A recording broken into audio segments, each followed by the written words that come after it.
continue with positive and negative externalities. So we're going to marginal cost and benefits. When we talk about marginal cost and benefits, we're simply talking about marginal analysis. So we want to know the cost of production and the benefit of consumption. That brings us about marginal analysis. So I wrote, for marginal cost and marginal benefits, this brings about marginal analysis, which is the difference between the social cost and the social benefit as the level of output changes. So when we talk about marginal, it would have been as a result of an extra produced.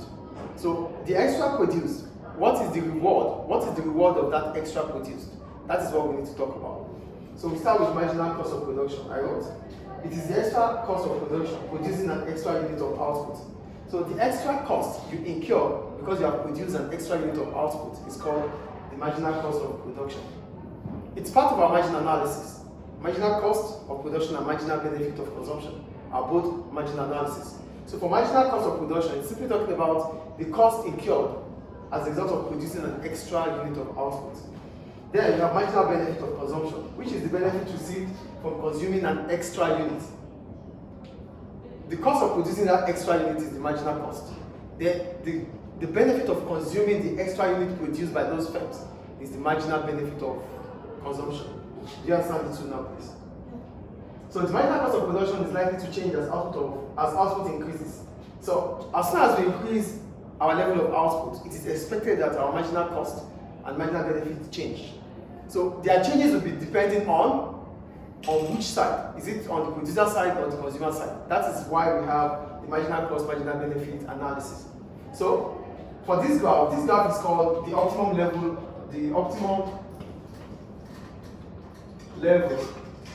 of production and consumption. Production and consumption. So what do we need this graph for? It's an analysis about the welfare of consumers in the market. So as soon as welfare is taken care of, the only time we can have the welfare of consumers taken care of is when our marginal benefit equals to marginal cost. So here, we have the point at which they meet at 0A, 0B, at the price of 0B, and the quantity of output at 0A is where the welfare of consumers are met. So wherever you find your marginal cost equals to your marginal benefit, that is the welfare of consumers. That is where they are being met. Do you understand marginal cost and benefit here? So I wrote, based on the graph, where the x equals to MB is the point the welfare of consumers is maximized. So that is the optimum level. As soon as we exit this, it's going to be an increase in cost or reduction in consumption. As soon as we exit here, the cost goes further, the benefit comes down. Look at the point here, please. As soon as this is done, the cost increases, the benefit reduces. That's the point we're talking about. So, what brings about that situation? So the graph analysis. So the graph analysis also explains different contracting situations of both consumption and production, which are this. So what happens to the marginal cost of production? According to the graph, the MC falls as extra unit of output is produced. This is our MC, it falls here. It falls, yes or no, as we produce more output. But afterwards, it starts increasing. Please look at the board.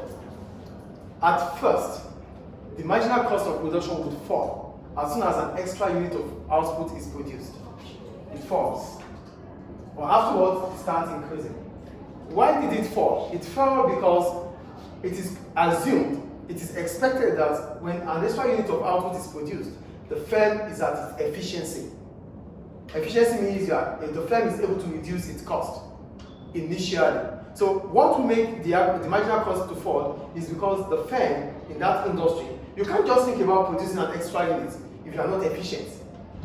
It means that you are efficient. That is why you are able to produce an extra unit. That is why as soon as we increase our output to an extra, our cost of production would fall. So the marginal cost is expected to fall at the initial stage before it starts increasing. So what makes it to increase after falling? It starts increasing because we would need more amount of money to spend on the factors of production. You know, we cannot have factors of production we cannot produce any product without the factors of production. So we need land, labor, capital, and enterprise to produce whatever we are producing. As soon as we start increasing our output, it means we have to spend more on land, on labor, on capital, and enterprise. So we need to spend more. The cost of spending more increases our marginal cost. Do you understand the marginal cost curve now? The marginal cost curve will fall initially as soon as we produce an extra unit of output. Afterwards, it starts increasing. Why is it increasing? It's increasing because you have to spend some amount of money on the factors of production, which increases our cost of production. That is why the marginal cost increases. Is marginal cost clear?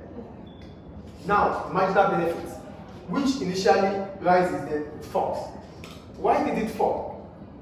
As soon as we consume an extra unit of output, the benefit of taking that extra will not be the benefits we get from the initial stage. Like I'm thirsty now, I need water.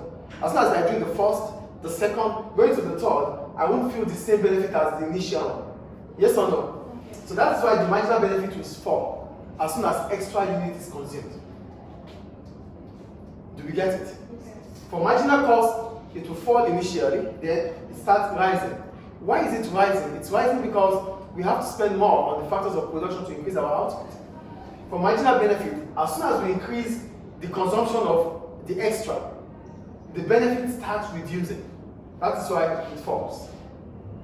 Do you understand the difference between marginal cost and marginal benefits? So the graph we have here is called the optimum level of production and consumption, which talks about the relationship or the inverse relationship between marginal cost and marginal benefits. Any questions about it? So we'll stop here for today. So that's all about what I wrote anyway. It's just the summary of what I wrote. I think it's clear, right? You have a question?